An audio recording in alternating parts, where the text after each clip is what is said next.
تو نکالنا ہے، انہوں نے بھی مختلف ڈھنگ اور طریقے. آج فلانے بابا کا فاتحہ ہے، تمہارے ابا قبر میں خواب میں آئے تھے، بڑی گرمی پڑ رہی ہے، شدت کی ایئر کنڈیشن لگوا لو.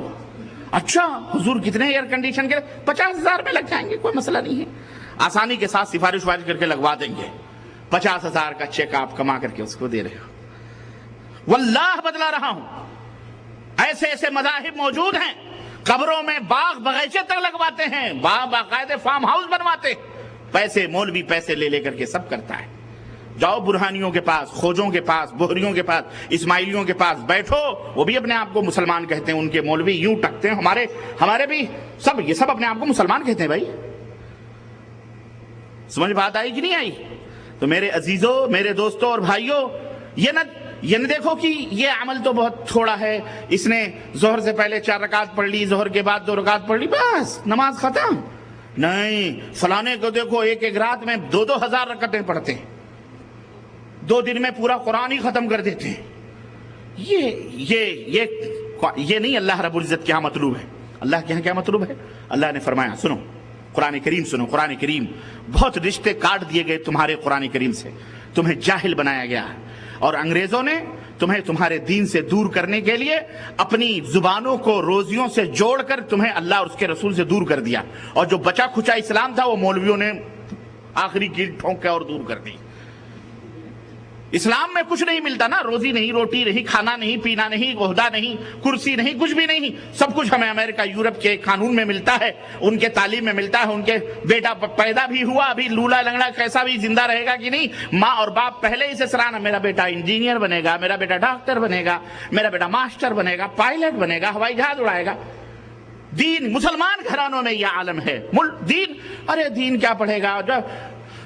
10 گھنٹے انگریزی پڑھے گا، 1 گھنٹہ مولانا صاحب ٹیوشن یا کہیں پہ عصر کے بعد مسجدوں کے اندر اس کو بیچارے کو لے جا کے چٹائی پہ بٹھائیں گے کہ قرآن پڑھ لے گا. بس اللہ کے دین کے ساتھ تمہارا یہ رویہ، یہ سوتیلا سلوک تمہیں اللہ کے قریب کر سکتا ہے؟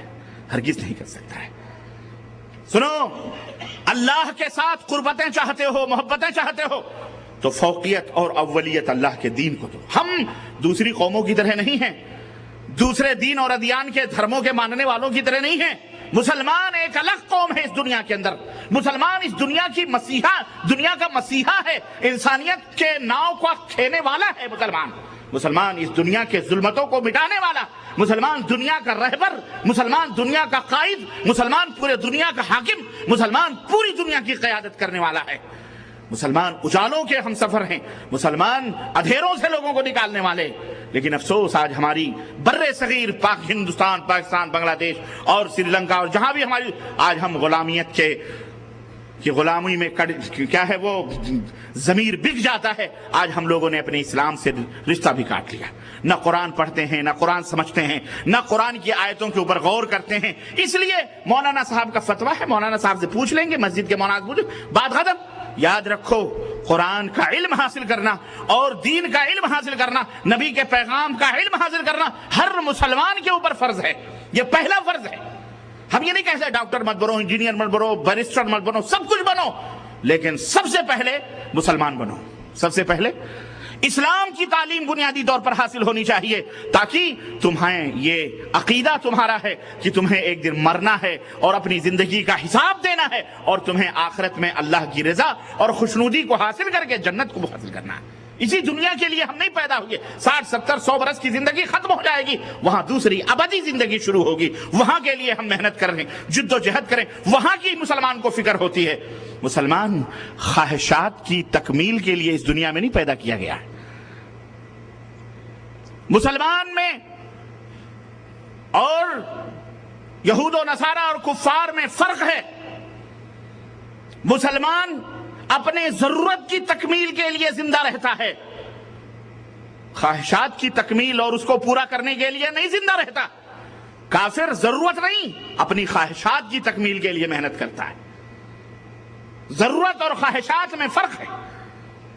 ضرورت ایک گلاس پانی سے بھی پوری ہو جاتی ہے، ضرورت سادے سودے پانی سے بھی پوری ہو جاتی ہے، لیکن خواہشات برف کے پانی سے بھی پوری نہیں ہوتی.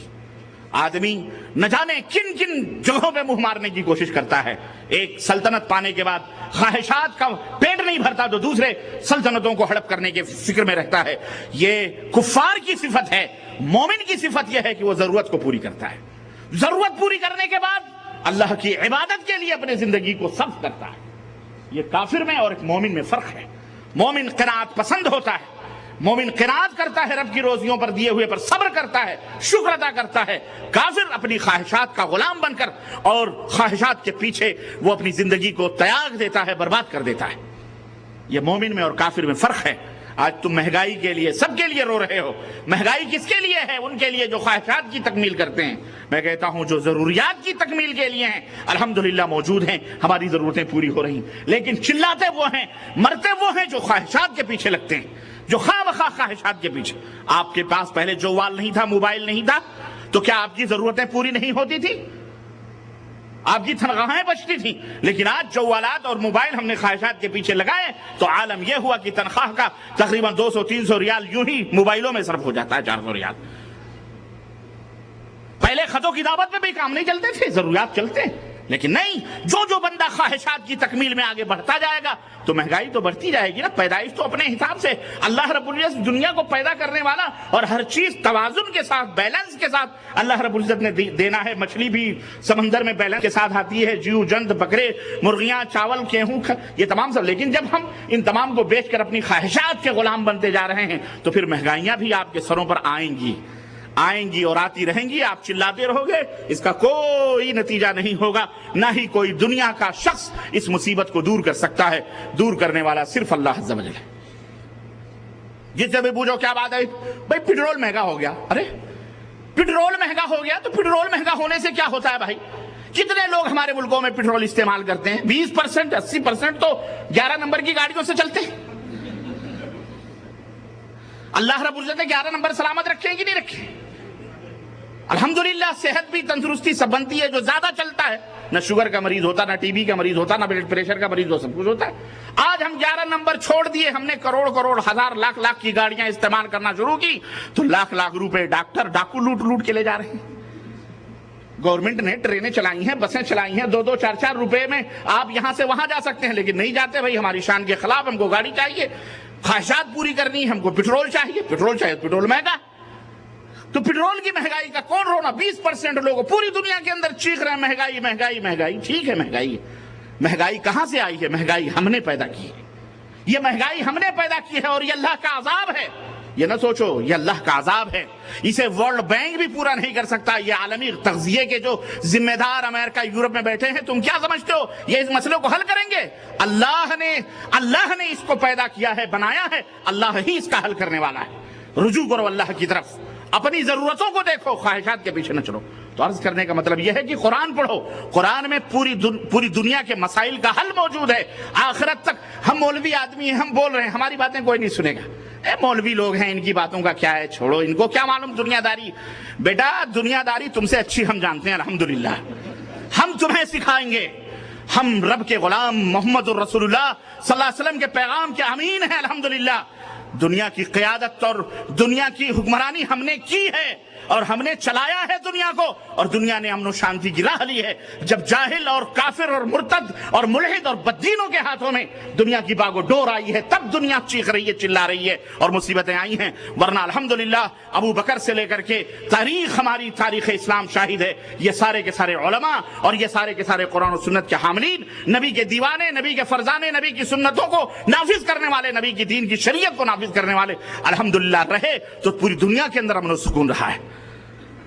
دنیا نے چین کی نیند, کافر بھی, مشرک بھی, ملحد بھی, بددین بھی, سب چین کی نیند سوتے تھے. لیکن آج ان کے ہاتھوں میں گئی ہے تو آج یہ عالم ہو رہا ہے. عرض کرنے کا مطلب یہ ہے کہ قرآن سے اپنے رشتوں کو جوڑو, قرآن اور حدیث سے اپنے رشتوں کو جوڑو. مسلمانوں, اللہ کے نبی کی سنتوں کو زندہ کرو, اللہ کے نبی کی تعلیمات کو پڑھو.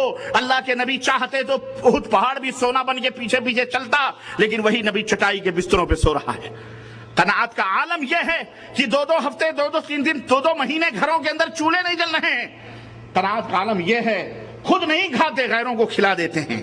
یہ ہمارے نبی کی قناعت کا عالم تھا. آج ایک لیڈر، ایک منسٹر، ایک بیرسٹر خود اپنا پیٹ بھرنے کی فکر کرتا ہے، پبلک بھوک مرے بھیک مانگے چاہے چولہے بھاڑ میں، اس کی کوئی فکر نہیں. لیکن یہ قائد اعظم حضرت محمد الرسول اللہ صلی اللہ علیہ وسلم، اپنے بال بچوں کی فکر نہیں. دودھ کا پیالہ آ رہا